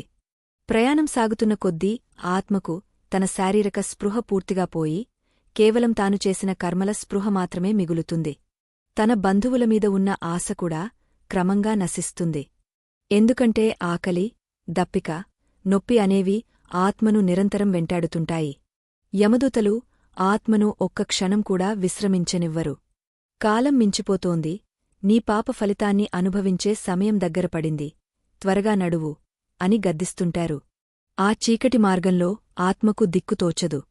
కేవలం తాను చేసిన చిన్న పుణ్యమే అక్కడ చిన్న మెరుపులా కనిపిస్తుంది. ఈ 16 పట్టణాల ప్రయాణం ఒక సంవత్సర కాలం పడుతుంది. ప్రతి పట్టణం ఆత్మకు ఒక కొత్త పరీక్షను పెడుతుంది. కొందరు ఆత్మలు మార్గమధ్యంలోనే అలిసిపోయి పడిపోతాయి. అప్పుడు యమదూతలు వారిని పాశాలతో కట్టి ఈడ్చుకుంటూ తీసుకువెళతారు. ఆ రాపిడికి ఆత్మ శరీరం ముక్కలవుతున్నట్లు అనిపిస్తుంది. కాని ఆ శరీరం నశించదు, కేవలం నొప్పిని మాత్రమే అనుభవిస్తుంది. అందుకే దీనిని యాతనా శరీరం అన్నారు. ఈ బాధల నుండి తప్పించుకోవడానికి మార్గం కేవలం బ్రతికున్నప్పుడే పుణ్యకార్యాలు చేయడం, ధర్మాన్ని పాటించడం. ఆత్మ తన ప్రయాణాన్ని కొనసాగస్తూనే ఉంటుంది. మున్ముందు రాబోయే పట్టణాలు మరింత భయానకమైనవి. చిత్రగుప్తుడి కొలువుకు చేరుకోవడానికి ఆత్మ ఇంకా ఎన్ని కష్టాలు పడాలి? అక్కడ జరిగే విచారణలో ఆత్మకు ఎటువంటి శిక్షలు పడతాయి? నరకలోకాల్లో ఉండే వివిధ రకాల యాతనలు ఏమిటి? ఇవన్నీ వింటుంటే మన జీవితం పట్ల మనకు ఒక బాధ్యత ఏర్పడుతుంది. మృత్యువు తర్వాత మనం ఒంటరివాళ్లం కాకూడదు అంటే ఈ సమాజంలో మనం ఎలా బ్రతకాలో గరుడ పురాణం అద్దం పడుతుంది. ఈ ఉత్కంఠభరితమైన ప్రయాణం ఇంకా ముగియలేదు. ఆత్మ తన అంతిమ గమ్యాన్ని చేరుకోవడానికి సాగించే ఈ మహాయాత్రను మనం నిశితంగా గమనిద్దాం.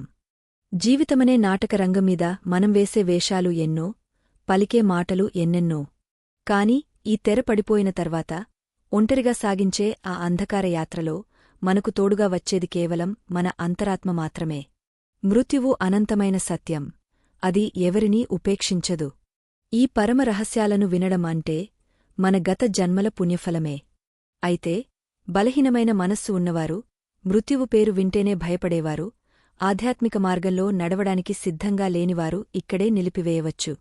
ఎందుకంటే మనమిప్పుడు తెలుసుకోబోయే విషయాలు మన కర్మల తీవ్రతను, యమలోకపు భయంకరమైన న్యాయస్థానాన్ని కళ్లకు కట్టినట్లు వివరిస్తాయి. ఈ ప్రయాణంలో ఆత్మ ఎదుర్కొనే ఆఖరి ఘట్టాలు మన జీవిత గమనాన్ని మార్చివేసేంత శక్తివంతమైనవి. సుదీర్ఘమైన ఏడాది ప్రయాణంలో ఆత్మ ఇప్పటికే అనేక పట్టణాలను దాటుకుంటూ వచ్చింది. తనవారు చేసిన మాసికాలు, దానధర్మాలు ఆత్మకు కొంత ఊరటనిచ్చినా యమలోకపు పొలిమేర్లకు చేరుకునే కొద్దీ భయం పెరిగిపోతుంది. ఆకాశం రక్తం రంగులో కనిపిస్తుంది. గాలిలో భయంకరమైన కేకలు వినిపిస్తాయి. యమదూతలు ఆ ఆత్మను తోసుకుంటూ బహుభీతి అనే పట్టణానికి తీసుకువస్తారు. పేరుకు తగ్గట్టుగానే అక్కడ ప్రతి అడుగులోనూ భయం పొంచి ఉంటుంది. అక్కడ ఉండే మేఘాలు పిడుగులను కురిపిస్తాయి. ఆ పిడుగుల శబ్దానికి ఆత్మ గుండె పగిలినంత పనువుతుంది. తాను చేసిన చిన్న చిన్న తప్పులు కూడా అక్కడ కొండంతలాయ్ తనను వెంటాడుతుంటాయి. ఆ పట్టణం దాటిన తర్వాత విచిత్రపురం వస్తుంది. ఇక్కడ ఆత్మకు తన గత జన్మల దృశ్యాలు విచిత్రంగా కనిపిస్తాయి. తాను ఎవరిని మోసం చేశాడో, ఎవరిని హింసించాడో వారందరూ భయంకరమైన రూపాల్లో తన ముందు నిలబడి నిలదీస్తున్నట్లు అనిపిస్తుంది. ఇది ఒక రకమైన మానసిక నరకం. ఆత్మ తన తప్పులను ఒప్పుకోక తప్పని స్థితి ఇది. ఆ సమయంలో ఆత్మకు కలిగే ఆవేదనను చూసి యమదూతలు నవ్వుతుంటారు. ఓరీ జీవుడా! లోకల్లో అందరినీ మోసం చేయవచ్చు కాని నీ కర్మను నువ్వు మోసం చేయలేవు కదా అని వారు వేసే చలోక్తులు ఆత్మను నిలువునా దహిస్తాయి. క్రమంగా ఆత్మ యమపురి ద్వారాల వద్దకు చేరుకుంటుంది. అక్కడ వైతరిణీ నది తన భీభత్స రూపాన్ని చూపిస్తుంది. ఆ నది 100 యోజనాల వెడల్పు ఉండి అందులో నీరు కాకుండా రక్తం, చీము, ఎముకలు ప్రవహిస్తుంటాయి. ఆ నదిలో ఉండే మొసళ్ళు, పక్షులు పాపాత్ములను పీక్కుతింటుంటాయి. ఆ నదిని దాటడం సామాన్యమైన విషయం కాదు. అయితే ఎవరైతే తమ జీవితకాలంలో గోదానం చేస్తారో లేదా వారి 12 రోజుల కర్మలో వైతరిణీ గోదానం జరుగుతుందో వారికి మాత్రమే అక్కడ ఒక పడవ లేదా ఆవుతోక కనిపిస్తుంది. ఆ తోకను పట్టుకుని ఆత్మ ఆ భయంకరమైన నదిని దాటగలుగుతుంది. లేనివారు ఆ రక్తం నదిలో పడి అంతులేని వేదనను అనుభవిస్తూ ఈదుకుంటూ వెళ్లాల్సి ఉంటుంది. వైతరిణిని దాటిన తర్వాత ఆత్మ ధర్మరాజు కొలువున్న భవనం ముందు నిలబడుతుంది. ఆ భవనం 1000 యోజనాల వెడల్పుతో, వెలుగులతో నిండి ఉంటుంది. కాని పాపాత్ములకు అది కటిక చీకటిగా కనిపిస్తుంది. ఆ ద్వారం వద్ద 2 భయంకరమైన కుక్కలు కాపలా ఉంటాయి. వాటి పేరు శ్యామ మరియు సబల. వాటి కళ్ళు అగ్నిగోళాల్లా ఉంటాయి. పుణ్యాత్ములను అవి ఏమీ చేయవు కాని పాపాత్ములను చూసి అవి చేసే గర్జనలు ఆత్మను వణికించివేస్తాయి. అక్కడ నుండి ఆత్మను చిత్రగుప్తుడి కార్యాలయానికి తీసుకువెళతారు. చిత్రగుప్తుడు అనంతమైన కాలజ్ఞాని. ప్రపంచంలో పుట్టిన ప్రతి జీవి చేసే ప్రతి పనిని ఆయన తన చిట్టాలో రాసి ఉంచుతారు. చిత్రగుప్తుడి ముందు నిలబడినప్పుడు ఆత్మకు ఎటువంటి అబద్ధం చెప్పే అవకాశముండదు. ఎందుకంటే ఆయన ముందు ఒక పెద్ద అద్దముంటుంది. దానిపేరు ప్రకాశం. ఆ అద్దంలో ఆత్మ తన జీవితంలో చేసిన ప్రతి పనిని, ప్రతి ఆలోచనను స్పష్టంగా చూడవచ్చు. మనం రహస్యంగా చేసిన పనులు కూడా అక్కడ బహిర్గతమవుతాయి.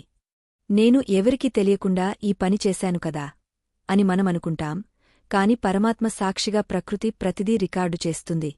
చిత్రగుప్తుడు ఆ చిట్టాను విప్పి ధర్మరాజుకు వినిపిస్తారు. ఆ సమయంలో ఆత్మ తలవంచుకుని నిలబడాలి. తనను తాను రక్షించుకోవడానికి అక్కడ ఎటువంటి లాయర్లు ఉండరు. కేవలం తాను చేసిన పుణ్యమే తన తరపున వాదిస్తుంది. ధర్మరాజు రూపం అత్యంత గంభీరమైనది. ఆయన చేతిలో దండముంటుంది. ధర్మం తప్పనివారికి ఆయన పరమ శాంతమూర్తిగా, తండ్రిలా కనిపిస్తారు. కాని పాపాత్ములకు ఆయన కాలేముడిగా, భయంకరమైన కోరలున్న రూపంలో కనిపిస్తారు. ఆ కొలువులో దేవతలు, పితృదేవతలు అందరూ సాక్షులుగా ఉంటారు. ఆత్మ 12 రోజులపాటు భూమిపై తనవారు చేసిన కర్మల వల్ల ఎంత శక్తిని పొందిందో ఆ శక్తి ఆ ఆత్మకు అక్కడ గౌరవాన్ని ఇస్తుంది. అందుకే వారసులు చేసే శ్రాద్ధకర్మలు ఆత్మకు రక్షణ కవచంలా మారుతాయి.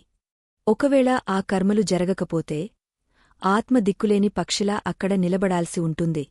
విచారణ సమయంలో చిత్రగుప్తుడు ఒక్కో పాపాన్ని వివరిస్తుంటే ఆత్మ భయంతో వణికిపోతూ క్షమించమని వేడుకుంటుంది. కాని అక్కడ క్షమాపణలకు చోటులేదు. కేవలం న్యాయం మాత్రమే ఉంటుంది. ఏ విత్తు నాటితే ఆ ఫలమే వస్తుంది అనే సూత్రం అక్కడ అమలవుతుంది. ఆత్మ చేసిన పుణ్యం ఎక్కువగా ఉంటే ఆత్మను స్వర్గలోకానికి లేదా పితృలోకానికి పంపిస్తారు. ఒకవేళ పాపాలు ఎక్కువగా ఉంటే ఆ పాప స్వభావాన్ని బట్టి 84 లక్షల నరకాల్లో ఏ నరకానికి పంపాలో ధర్మరాజు నిర్ణయిస్తారు. ఆ శిక్షలు వింటేనే ఒళ్ళు గగుర్పొడుస్తుంది. యమలోకంలో ఉండే ఆ భవనం చుట్టూ 4 ద్వారాలు ఉంటాయి. తూర్పు ద్వారం ద్వారా పుణ్యాత్ములు, యోగులు ప్రవేశిస్తారు. ఉత్తర ద్వారం ద్వారా వేద పండితులు, దాతలు ప్రవేశిస్తారు. పడమర ద్వారం ద్వారా సామాన్య పుణ్యాత్ములు ప్రవేశిస్తారు. కాని దక్షిణద్వారం మాత్రం కేవలం పాపాత్ముల కోసం కేటాయించబడింది. ఆ ద్వారం గుండా వెళ్లేటప్పుడు ఆత్మ ఎదుర్కొనే యాతనలు వర్ణనాతీతం. దారి పొడవునా భయంకరమైన ఆయుధాలతో దూతలు ఆత్మను హింసిస్తూ తీసుకువెళతారు. మనం ఈనాడు చేసే ప్రతి చిన్న తప్పుకూడా ఆ దక్షిణ ద్వారానికి మనల్ని దగ్గర చేస్తుందని మరిచిపోకూడదు. ఆత్మ తన అంతిమ తీర్పుకోసం ఎదురుచూస్తున్న ఆ క్షణం ఒక మహాయుగంలా అనిపిస్తుంది. భూమిపై ఉన్నప్పుడు చేసిన గర్వం, అహంకారం అన్నీ అప్పుడు కరిగె నీరవుతాయి. కేవలం భగవంతుని నామం పలికి ఉంటే బాగుండేదే అన్న పశ్చాత్తాపం కలుగుతుంది. మనిషి జీవితం ఎంతటి విలువైనదో, దాన్ని ఎలా వృధా చేశాడో ఆత్మకు ఆ విచారణ సమయంలో అర్థమవుతుంది. ఈ ప్రయాణం మనల్ని మేల్కొల్పాలి. మన ప్రవర్తనను మార్చుకోవాలి. యమధర్మరాజు తీర్పు తర్వాత ఆత్మ గమ్యమెక్కడికి? నరకలోక బాధలు ఎలా ఉంటాయి? తిరిగి జన్మ ఎలా లభిస్తుంది? ఇవన్నీ మన ప్రయాణంలో ఆఖరి మజిలీలు. మరణం అనే మహాసముద్రంలో సాగే ఈ ఆత్మీయ ప్రయాణం ఇప్పుడు ఒక అత్యున్నతమైన, నిగుజమైన ఘట్టానికి చేరుకుంది. ఇప్పటివరకు మనం విన్న విషయాలు ఒక ఎత్తు అయితే, ఇప్పుడు మనం తెలుసుకోబోయే అంతిమ సత్యాలు మరొక ఎత్తు. ఈ జగత్తులో జన్మించిన ప్రతి ప్రాణి తన కర్మల భారాన్ని మోస్తూ యమధర్మరాజు ముందు తలవంచుకుని నిలబడాల్సిన ఆ క్షణం గురించి వింటే ఎటువంటి వారికైనా వణుకు పుట్టక తప్పదు. ఈ పరమ పవిత్రమైన గరుడ పురాణ రహస్యాలను వినడానికి అపారమైన ధైర్యం, ఆధ్యాత్మిక పరిపక్వత అవసరం. కేవలం లౌకిక సుఖాల కోసం ప్రాకులాడేవారికి ఈ సత్యాలు రుచించవు. ఓపిక లేనివారు, సత్యాన్ని అంగీకరించే మనస్తత్వం లేనివారు ఇక్కడే విరమించుకోవడం మంచిది. ఎందుకంటే మనమిప్పుడు ఆత్మ పొందే అంతిమ తీర్పును, నరకలోక బాధలను మరియు తిరిగా ఈ భూమిపై జన్మ ఎలా లభిస్తుందో అత్యంత వివరణాత్మకంగా తెలుసుకోబోతున్నాం.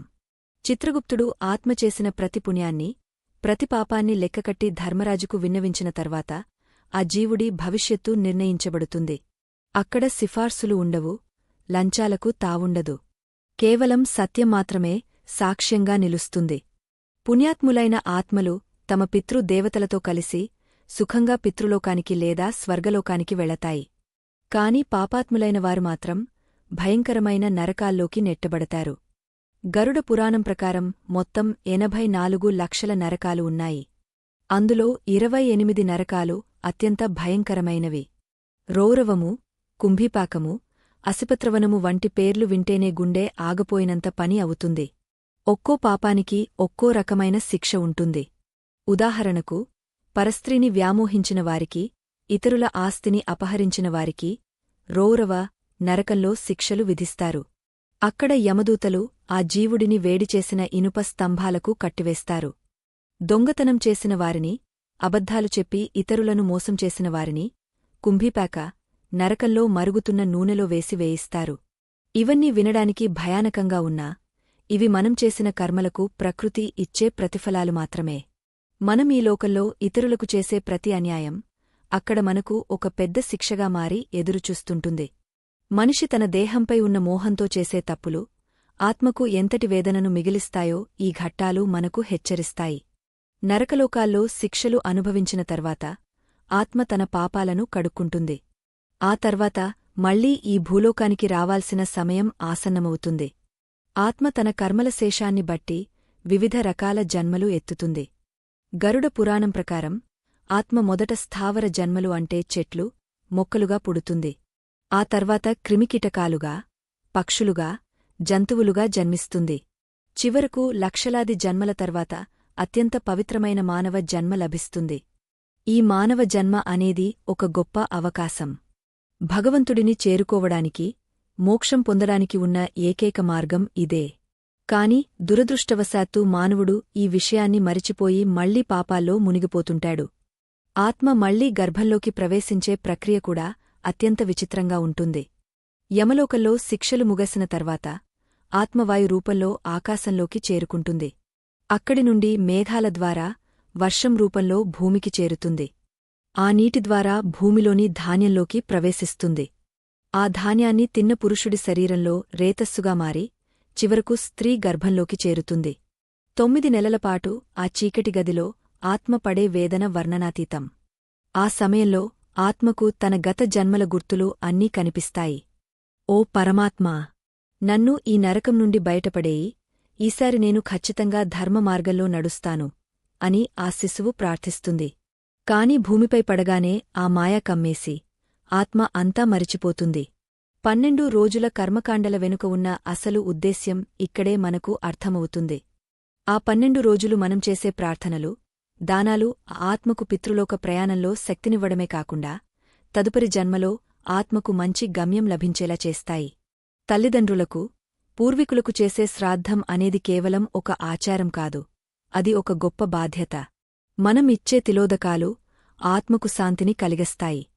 పుత్రుడు చేసే పిండ ప్రదానం వల్ల ఆత్మకు నరక బాధల నుండి విముక్తి లభిస్తుంది. అందుకే హిందూ ధర్మంలో వంశాన్ని నిలబెట్టే పుత్రుడికి అంత ప్రాముఖ్యత ఇచ్చారు.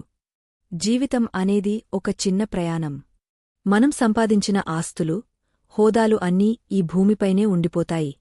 మనం తీసుకువెళ్లేది కేవలం మనం చేసిన పుణ్యమే.